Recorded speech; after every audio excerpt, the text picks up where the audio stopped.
So this is the Lady Elizabeth, and the wind is terrible. You can see the waves are all white caps, and it really, really, really is bad.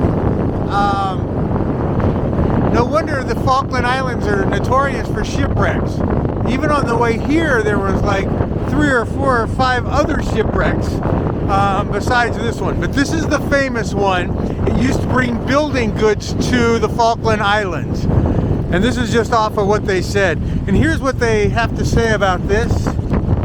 It's the Lady Elizabeth right there, the shipwreck.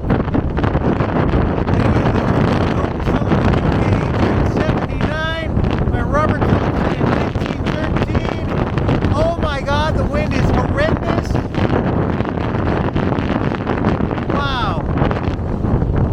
And there's lots of information on here. And so I'll scan these. Hit pause if you want to read these things.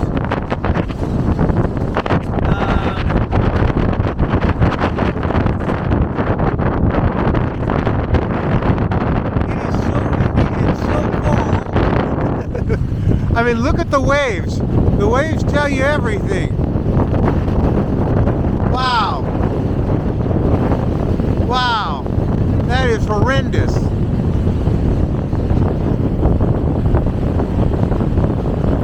All right, everybody. This is the Lady Elizabeth shipwreck. I'm going to close this because it's freezing. Bye.